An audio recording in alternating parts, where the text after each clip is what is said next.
But the mayor making $100,000, you making thousands of dollars, it's like you guys are looting the town. I strongly disagree with that representation. We're not looting the town.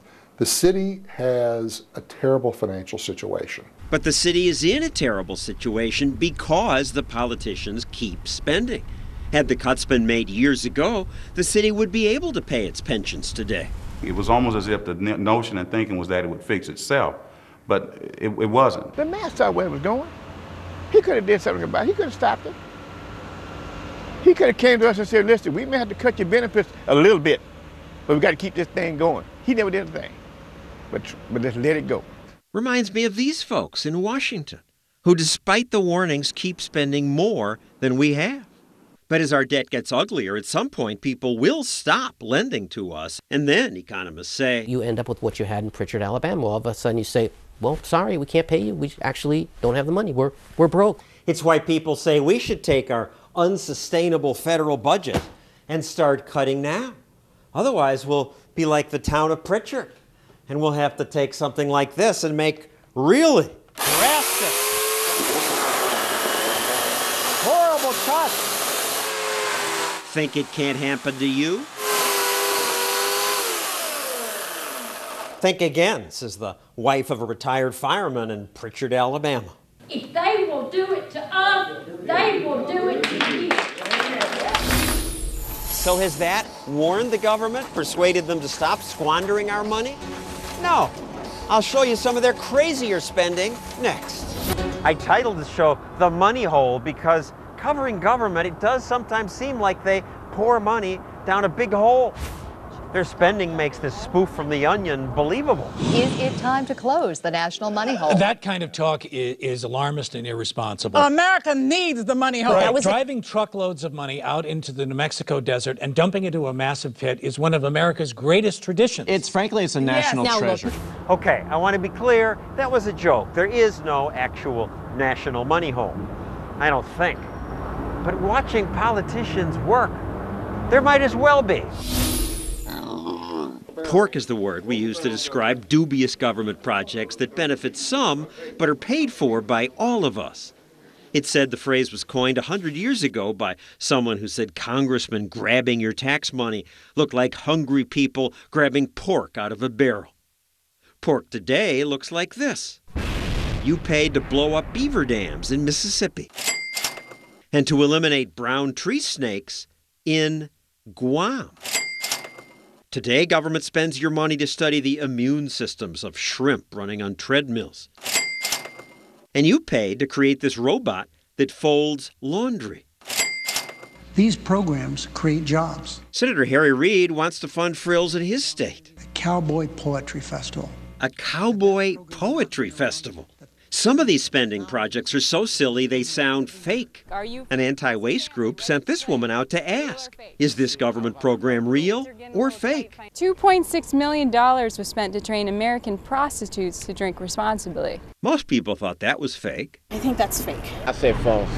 You would say false. The actual truth is worse. $2.6 million was spent to train Chinese prostitutes in China to drink responsibly. At a time of financial limits, why would the American government pay for that? $1 million in stimulus funds to help smokers stop smoking by giving them BlackBerry smartphones. Somehow that one is real too.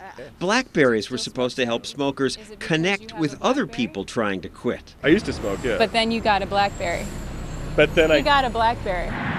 And after they spend your money, the government charges you again for signs that brag about how they spent your money. Some dubious spending got funded through earmarks. That spending slipped through by individual members of Congress who are eager to use your money to win votes back home. President Obama signed bills that included 19,000 earmarks. Can you hear us now? And then the Tea Party movement happened. They have to ban earmarks. Any Republican who does not vote to ban earmarks will have a primary challenge.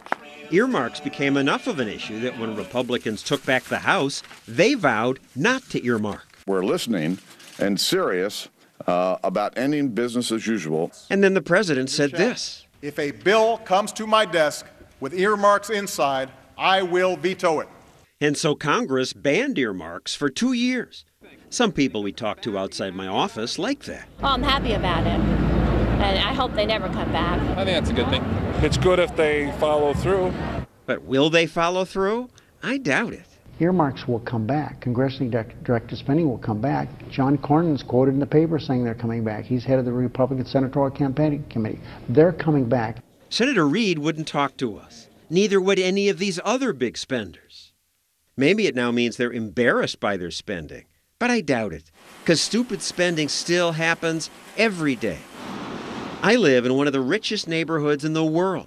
Sting, Jerry Seinfeld, Alex Rodriguez, Alec Baldwin, and lots of rich people live around here. The last thing we should get is free stuff from taxpayers. But look at this. A few blocks from my apartment, they're giving away bike helmets. Absolutely free. Are you handsome or what? Local politicians got a federal grant to help them do this. Is this a big success? It's a tremendous success. Of course it's dumb to do this, especially in a rich neighborhood, but if you offer to give people free stuff, they'll take it. The line went around the block. Can't you afford your own helmet? You can afford your own helmet, but why not, if it's being given, why not take advantage? Yeah, why not? If there's money flying around, I'll grab all I can. But you know, all this money has to come from somebody. It comes from the entrepreneurs who create wealth. The bike stores down the street that sell helmets, it's not very nice for them. People can go get another helmet if they want to. Give me a break. The bureaucrats proudly told us they'd given away 45,000 helmets. Why is it right to take tax money to give people bike helmets? Well, these are really not from the taxpayers' money. These are from grants, okay? It's a federal grant. That's taxpayers. Well, it's money that's actually saving lives. That's possible, but with our crushing debt, government shouldn't do this. This is my city councilwoman. What gives you politicians the right to spend public money on us rich people who live in your neighborhood? Well, first of all, you're just buying votes here. No, with public money. I don't believe that. Let me tell you why. If you look here, there are a lot of people who don't have a lot of money. This is the job for government? I think it is a job for government. Days like this are important. This is not a lot of money. Not a lot of money? Well, that's how politicians think. But fortunately, not all of them. Some good news when we come back. Solidarity forever. Solidarity forever. You know about the protests in Wisconsin this winter, but did you know that they continue? They say you need no union if your collar isn't blue. Well, that is just another lie the boss is telling you. Every day, union supporters still gather inside the Capitol and sing protest songs. This man sang about collectivism. I thought collectivism didn't work. The whole country functions on collectivism.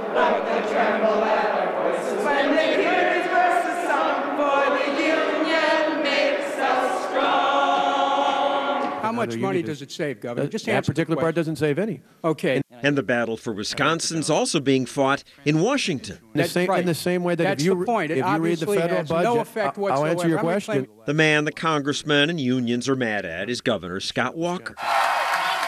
He won the governor's race by complaining that government and unions were throwing money down a hole. And long term, you just can't sustain that. Walker asked them to pay a little more of their pension and health care costs, still less than private sector workers pay. But the union said no. Scott Walker has got to go. Somehow they were entitled to a fixed standard of living and a fixed compensation package. The unions eventually said, okay, they'd pay more of their benefits, but Walker also wanted to rein in their power to get future benefits. If you don't have a permanent change, they can come back 2 years from now with a new contract and jack up health care costs for the taxpayers. What do you mean jack it up? You can say no. Your hands are tied. We want justice. How about you? Tied, he says, by collective bargaining rules. So Walker moved to limit those. If you're under a collective bargaining agreement, no matter what the financial situation of that local government or the state government is, the unions don't have to budge. They don't have to budge because government has no real competition. Governments, unlike private businesses, don't go out of business when they overspend. At the private sector, an employer can say, if we don't do this, we're going to move our operations to another location. And then people have to decide whether it's worth risking that. But the difference is in government, you got nowhere to go. He wants to take away workers' rights to collectively bargain. John Erpenbach is one of the 14 Democratic state senators who fled Wisconsin to try to stop the legislature from passing Governor Walker's bill. That won the union's adoration. Listen to what happens when we walk to where the protesters can see the senator. The actual action of collective bargaining, the language of collective bargaining, doesn't save or spend money one way or the other. In the end, it's whatever governor is administrating. Wait, if you can collectively bargain, right, you can get more stuff. That's why they fight for it. Sometimes you can, sometimes you can't. The current system is rigged to create a vicious cycle. Money goes from taxpayers to government workers, to dues to the union, and then from the union to the politicians who promise to do more for the government workers. Round and round. You Democrats give kickbacks to unions that elected you. What kind of kickbacks? Like what? Good pension, extra good pensions. It's a good pension. There's no doubt about that. It's stuff they negotiated. It's a kickback for electing you. No, it's the stuff they've negotiated over the years with Democrat administrations and Republican administrations. The reason why public employees support me is, number one, I support what they're doing. He supports union leaders like Malin Mitchell. Mitchell heads the firefighters union. You elect your own bosses. You contribute to the Democrats, and then the Democrats pay you back with a good deal. They want to take that power away. I can kind of see why. We're a nonpartisan union. We contribute to Republicans as well as Democrats. But I'm looking at the list here, public sector unions, political donations. 92% to Democrats last year. And that's because we contribute to members or people that are with our issues. And generally, the Democratic way are with our issues. So that doesn't sound very nonpartisan. Well, if the Republicans come back to the good side of town, then we'll start contributing more money to them. Governor Walker isn't holding his breath. Would America be better off without unions? Certainly in the public sector. I mean, it's why Franklin... What's the difference? Public-private. President Roosevelt, who obviously is no slouch when it comes to Democrats and unions, said that public sector unions would be a problem for the United States. Even FDR says they shouldn't have collective bargaining rights. But the public, when you do polls today, you're the evil guy who took away their rights. The unions poured $4 or $5 million into TV ads and talked about rights. There's a radical move underway in Madison to roll back the rights of our trusted public employees. This is about our rights. Collective bargaining rights. Taking away of union rights is not right. People hear the word rights on almost anything, human rights, civil rights, union rights, collective bargaining rights. People like rights. This is really an expensive entitlement. It's an entitlement that even stipulates inane minutia, like the size of bulletin boards. This is what you guys got in, is the rule to put up a bulletin board. This is why governments go broke. I can't even see what that says. How can you run a business? How can you run anything when you got to go through rules like this to put up a bulletin board? Can I see that? I could see where this might cripple an employer. Actually, I'm being facetious. This would not. This is a bulletin board. Let's get back to the real subject. Like fat salary and pension deals?